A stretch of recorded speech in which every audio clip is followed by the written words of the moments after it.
पुरंदरच्या आंतरराष्ट्रीय विमानतळासंदर्भात जिल्हा प्रशासनाकडून ज्या पद्धतीने एकूण शेतकऱ्यांना मोबदला देण्याचं काम सुरू करण्यात आलेलं आहे आणि आता युद्ध पातळीवर या नियोजित विमानतळासंदर्भात कामकाजाला सुरुवात झालेली आहे।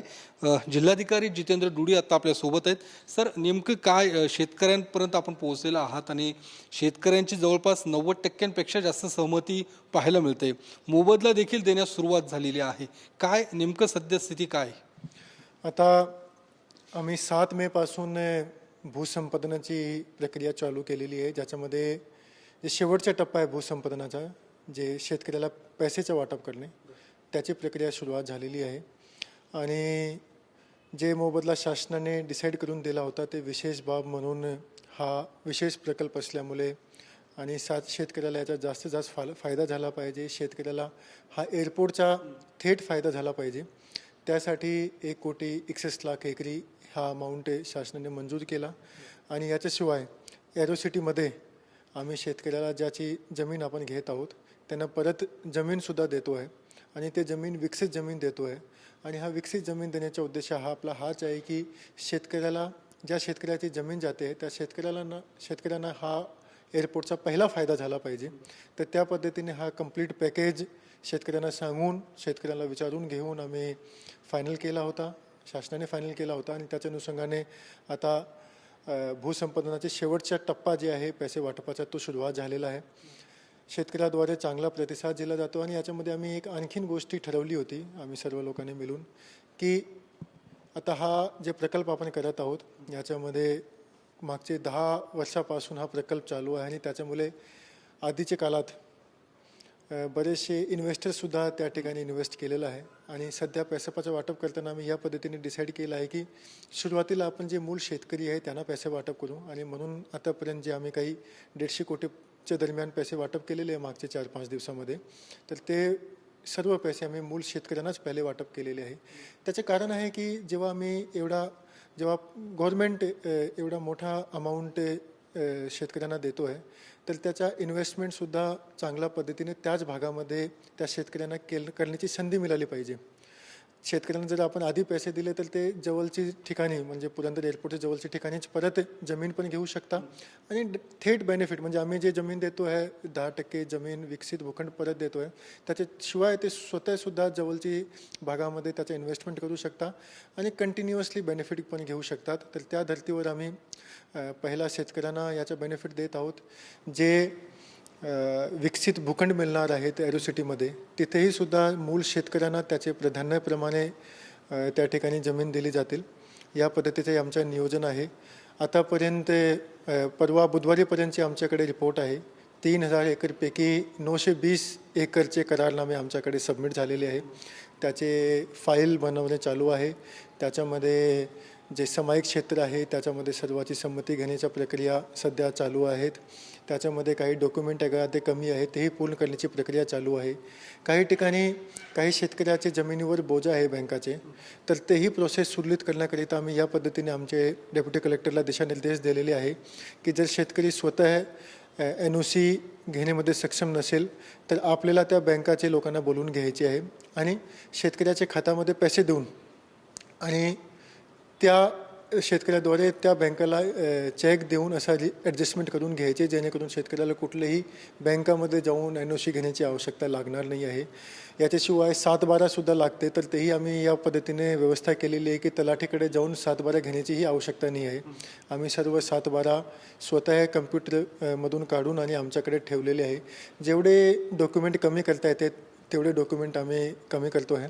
आणि सर्वात महत्त्वपूर्ण जी गोष्टी आहे की पैसे वाटप आम्ही इमिडिएटली जे करारनामा झाला की थेट DBTद्वारे त्याच वेळी शेतकऱ्याचे खात्यामध्ये जातो आहे। म्हणजे आता आपला करारनामा झाला तर इमिडिएटली एक DBT सारखा म्हणजे डायरेक्ट बेनिफिट ट्रान्सफर सारखा जे सिस्टम असतो RTGSद्वारे ते आम्ही शेतकऱ्याच्या खात्यामध्ये पाठवतो आहे।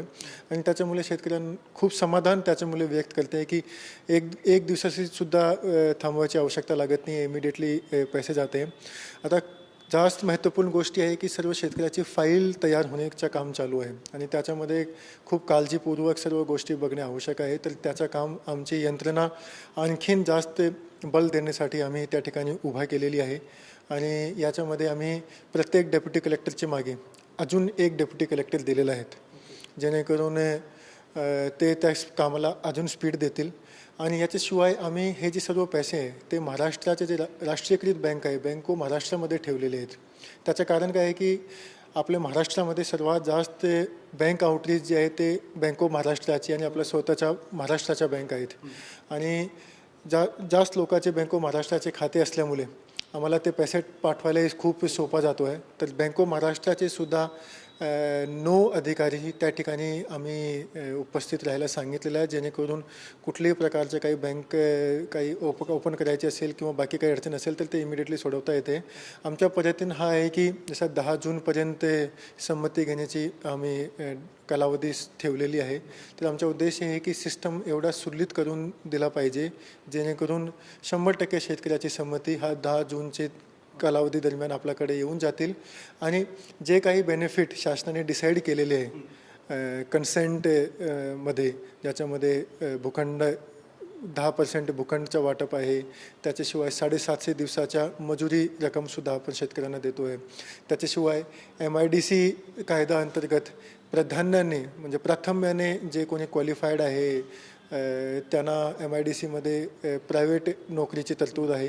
हे सर्व गोष्टी त्या शेतकऱ्याला मिळून जातील. आणि आमचा हाच प्रयत्न आहे की 10 जूनपर्यंत 100% शेतकऱ्याची संमती आपल्याकडे येतील. आणि त्या पद्धतीने की कमीत कमी कालावधीमध्ये हे 6,000 ते 6,500 कोटीचं जे वाटप आम्हाला करायचे 6,500 कुटुंबाला, ते आम्ही कमीत कमी कालावधीमध्ये संपवून घेऊ.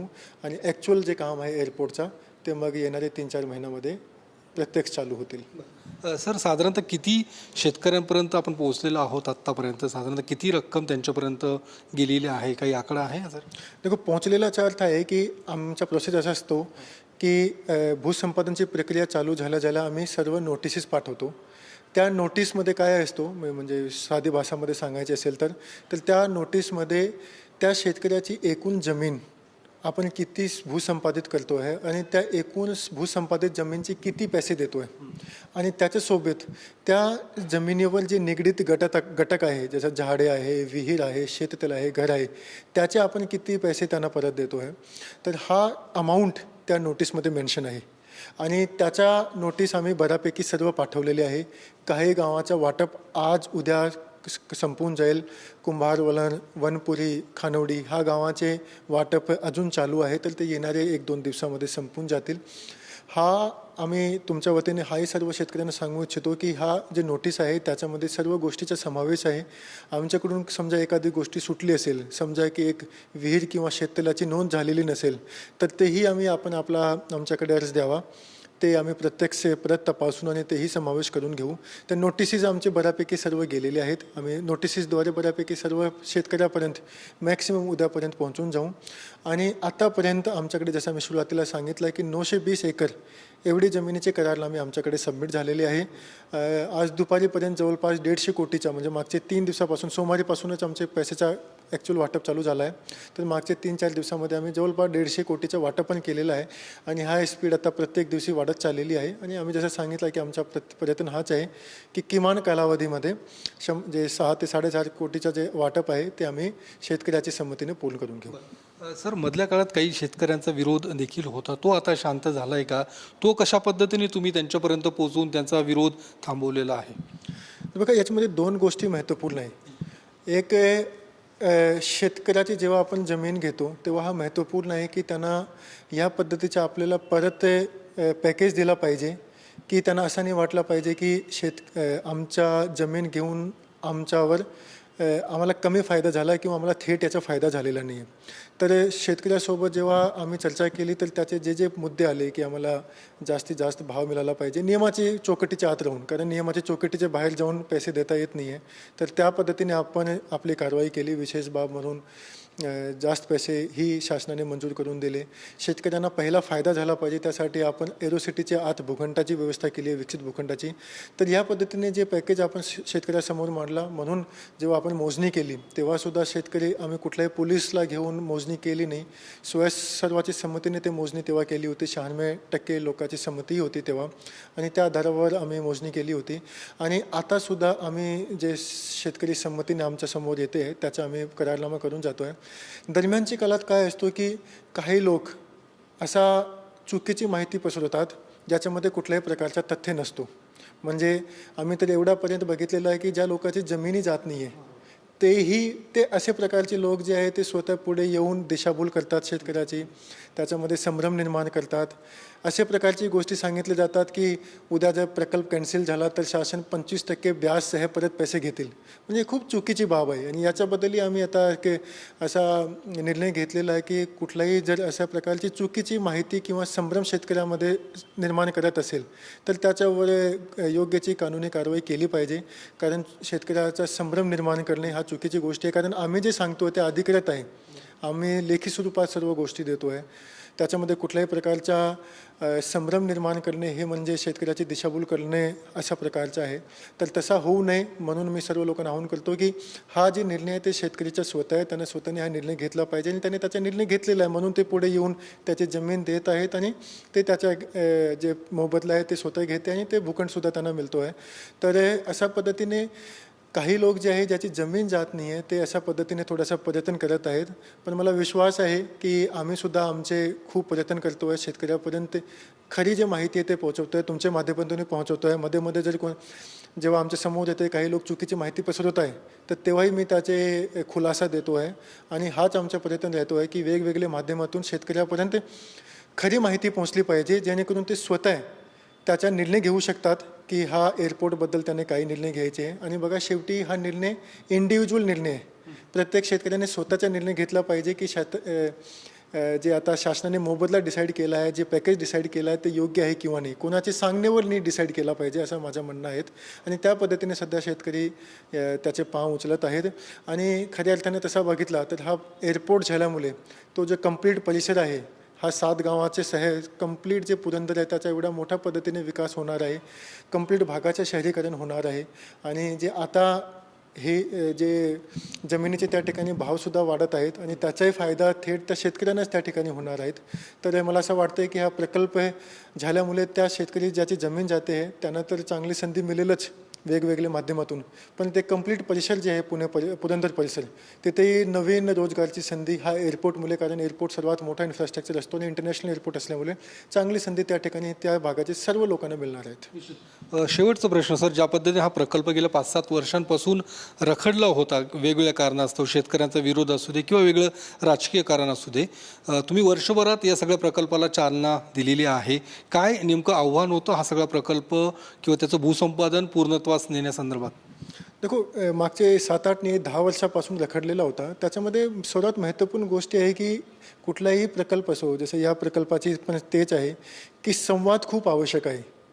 आपल्याला हा जाणून घेणे खूप आवश्यक आहे की खऱ्या अर्थाने शेतकरी कुठल्याही प्रकल्पाबद्दल त्याच्या मनाची इच्छा काय आहे. त्यांना प्रकल्प आपला करायचेच आहे, पण ते प्रकल्प करताना संवादमध्ये आपल्याला हा समोर येतो की शेतकऱ्यांना आपण कशा पद्धतीच्या नियमाच्या चौकटमध्ये बसून पॅकेज देऊ शकतो जेणेकरून प्रकल्प पण होतील आणि शेतकऱ्यांना त्याचा फायदा होतील. म्हणजे शेतकऱ्याची सध्याची जी परिस्थिती आहे त्याची हा प्रकल्प झाल्यानंतर आणखीन चांगली परिस्थिती झाली पाहिजे, तरच तो प्रकल्पाचा खऱ्या अर्थाने फायदा आहे.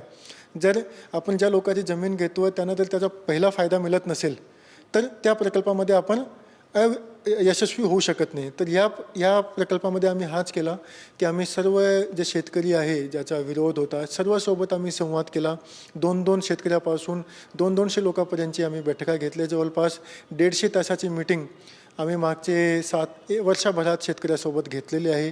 त्याच्यामध्ये जे शेतकऱ्याचे मागण्या होते ते मागण्या आम्ही CM सरांपर्यंत पोहोचवली. त्याच्यानंतर मोजणी झाल्यानंतर आम्ही एक बैठक CM सराच्या अध्यक्षतेखाली सर्व शेतकऱ्याची लावली होती. त्या शेतकऱ्यांना थेट CM सराच्या समोर त्याचे मुद्दे मांडले आणि ते सर्व मुद्दे शेतकऱ्याचे थेट आपले राज्याचे जे वरिष्ठ आहे, सर्वात वरिष्ठ CM सर तिथेपर्यंत पोहोचले आणि त्याच्या अनुषंगाने महाराष्ट्र सरकारने चांगला पॅकेज लोकांना दिला. आणि एकदा पॅकेजचा जर शेतकऱ्यांना समाधान झाला आणि एकदा शेतकऱ्यांना हा समजला की त्याचा संवाद करून आणि जे सांगितलं जातो आहे तशा पद्धतीची जी हमी दिली जाते ते खऱ्या अर्थाने कागदावर सुद्धा येते आहे. तर ते शेतकरी समाधान व्यक्त करतात आणि मग पुढे येऊन स्वतः सपोर्ट करतात आणि तेच जे गोष्टी आहे हा प्रकल्पामध्ये झालेली आहे आणि याच्यामध्ये संवाद एक गोष्टी जी आहे ते सर्वात प्रमुख गोष्टी होती ज्याच्याद्वारे हा प्रकल्प आपण यशस्वी करण्याकरिता आता खूप पुढे गेलेलो आहोत. धन्यवाद सर. तर ज्या पद्धतीने जिल्हाधिकारी जितेंद्र डुडी यांनी माहिती दिलेली आहे, अर्थात 15 जूनच्या आत 100% भूसंपादन करण्याचा प्रयत्न असणार आहे. गेल्या 4 ते 5 दिवसांमध्ये जवळपास 150 कोटींपेक्षा जास्त जे काही मानधन होतं किंवा जे शेतकऱ्यांना देण्यात येणारा मोबदला होता त्याचं देखील वाटप झाल्याची माहिती पुणे जिल्हाधिकाऱ्यांनी दिली. कॅमेरामन अभिजित पिसेसह मी योगेश बोरसे, TV9 मराठी, पुणे.